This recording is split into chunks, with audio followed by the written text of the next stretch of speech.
नमस्कार, महेश सिंह का अभिवादन स्वीकार करिए। दर्शकों, फतेहपुर जिले की सबसे बड़ी खबर यह है कि खागा क्षेत्र के अंतर्गत गैंग रेप के आरोपी बबलू सिंगरौर के घर में आज पुलिस ने और एवं प्रशासन ने अवैध निर्माण को धराशायी कर दिया। ये बड़ी कार्रवाई है, यानी बबलू सिंह सिंगरौर के घर में पुलिस की बाकायदा कड़ी कार्रवाई हुई है। अवैध तरीके से कराए गए निर्माण कार्य पर बुलडोजर गर्जा है।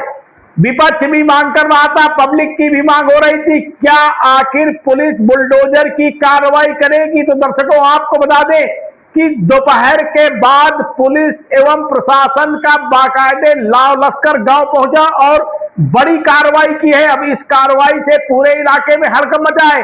दर्शकों, यही नहीं, इसके पहले भी सुबह ही पुलिस अधीक्षक अभिमन्यु मांगलिक ने साफ कर दिया था कि बबलू सिंगरौर के खिलाफ लगातार पुलिस दबिश दे रही है। 7 टीमें बनाई गई हैं, कई राज्यों में दबिश दी जा रही है और बबलू सिंह सिंगरौर जो गैंग रेप का मुख्य आरोपी है, उसके खिलाफ अब 1 लाख रुपए का इनाम घोषित कर दिया गया है।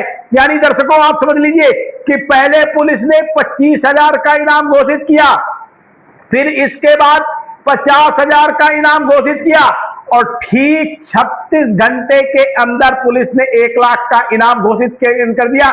यानी गैंग रेप के इस आरोपी के खिलाफ लगातार पुलिस एवं प्रशासन की बड़ी कार्रवाई होती जा रही है। दर्शकों, इस पूरी खबर पर भी एक बार नजर डाल लीजिए।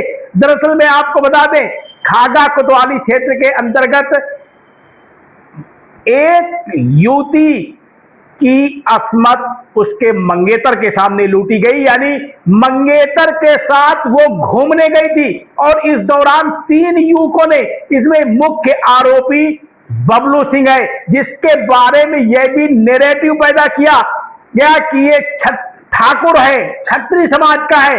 लेकिन दर्शकों, पुलिस ने अपने प्रेस नोट में बताया कि ये सिंगरौर बिरादरी के हैं। लगातार इस मामले को लेकर कार्रवाई की जा रही है और इसके बाद पुलिस ने 2 आरोपियों को पहले ही गिरफ्तार कर लिया था, जेल भेज दिया था। पुलिस इनके खिलाफ भी अब गैंगस्टर की तैयारी करने में जुट गई है। इसके साथ साथ जो मुख्य आरोपी है, उसकी गिरफ्तारी को लेकर के पुलिस अधीक्षक अभिमन्यु मांगलिक लगातार मॉनिटरिंग कर रहे हैं, स्वयं मॉनिटरिंग कर रहे हैं और उनकी मॉनिटरिंग का ही नतीजा है कि उसके द्वारा की गई अवैध तरीके के कार्य, अवैध तरीके का निर्माण कार्य पर भी पुलिस और प्रशासन की नजर पड़ी तो पुलिस ने उसे धराशायी करवा दिया, प्रशासन ने धराशायी करवा दिया। यह कार्रवाई आज एसडीएम सीओ खागा की मौजूदगी में हुई, बड़ी कार्रवाई है और इस कार्रवाई के बाद से पुलिस अधीक्षक अभिमन्यु मांगलिक ने साफ संदेश दे दिया है कि गैंग रेप के आरोपी हो या किसी भी तरीके के आरोपी, अराजक तत्व यानी समाज विरोधी कार्य करने वाले किसी भी शख्स को बख्शा नहीं जाएगा, कड़ी कार्रवाई की जाएगी। दर्शकों, आप हमारी खबर को कहां से देख रहे हैं? चैनल को सब्सक्राइब करिएगा, लाइक करिएगा, साथ में कमेंट करना भी ना भूलिएगा। दर्शकों, ये बड़ा मामला है, साधारण मामला नहीं। इस मामले को लेकर के प्रदेश से लेकर जिले की सियासत भी गरमाई और गरमाई सियासत के बीच में लगातार पुलिस की बड़ी कार्रवाई होती जा रही है। पुलिस का दावा है कि जल्द ही पुलिस इसे गिरफ्तार करेगी। अब दर्शकों, आपको बता दें, इस पूरे कहानी के पीछे का भी जो मोड़ है, उस मोड़ पर भी तमाम सवाल है। किस स्थान पर यह घटना घटित की गई? यानी युवती अपने मंगेतर के साथ गई हुई थी, वहां पर 3 आरोपियों ने उसके साथ गैंग रेप की दुस्साहसिक वारदात को अंजाम दिया।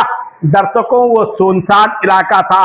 मंगेतर और उसके पीड़िता दोनों का कहना है कि वो घूमने गए थे, तो दर्शकों उस सुनसान इलाके में कैसे पहुंचे? तमाम सवाल पुलिस के लिए ये भी बनते जा रहे हैं। जांच का विषय है, ना तो वो पिकनिक स्पॉट है और ना ही कोई पर्यटन स्थल।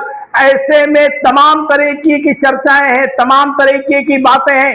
इस पर भी पुलिस जांच पड़ताल करने का प्रयास कर रही है, लेकिन अब क्योंकि घटना तात्कालिक है, पीड़िता लगातार इस बात के बयान दे रही है कि उसके साथ गलत हुआ, पैसे भी ट्रांसफर कराए गए, उसके मंगेतर से 2500 रुपए यूपीआई के जरिए ट्रांसफर कराए गए। पुलिस एक्शन मूड में है। पुलिस अधीक्षक अभिमन्यु मांगलिक ने साफ कर दिया है कि आरोपी के खिलाफ कड़ा एक्शन होगा। इसमें किसी भी तरीके का कोई भी कंप्रोमाइज नहीं किया जाएगा। दर्शकों, बने रहिए सब समाचार में। फिर मिलते हैं किसी अगले बुलेटिन में। बहुत बहुत धन्यवाद। थाना खागा के प्रकरण में ये अवगत कराना है कि जो वांछित अपराधी है उस पर 50,000 रुपये से इनाम बढ़ाकर 1 लाख रुपए का इनाम कर दिया गया है।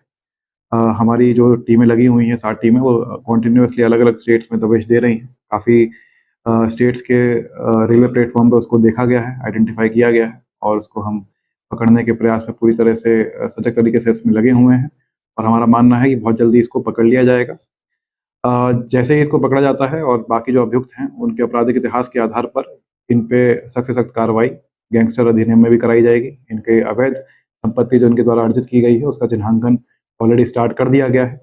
उसके गैंगस्टर एक्ट के 14 के प्रावधान के अंतर्गत इस पर कार्रवाई की जाएगी।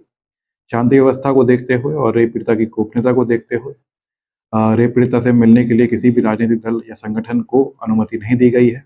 अगर किसी भी राजनीतिक दल या संगठन को पुलिस की कार्रवाई या प्रशासन के द्वारा जो कार्रवाई की जा रही है उससे असंतुष्टि है तो मुझसे या डीएम मैडम से वो डायरेक्टली संपर्क करके उसमें क्लैरिफिकेशन ले सकता है।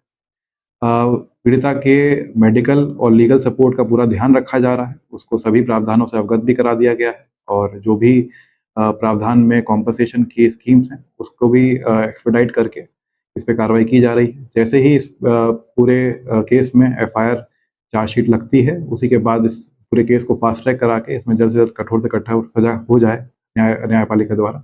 इस पर भी हमारे द्वारा विचार विमर्श कर प्रोसिक्यूशन से समन्वय बैठक रखी गई है और ये सभी कार्रवाई हमारे द्वारा की जा रही है और उसको रेगुलर मॉनिटरिंग मेरे द्वारा की जा रही है। आप देख रहे हैं शपथ समाचार।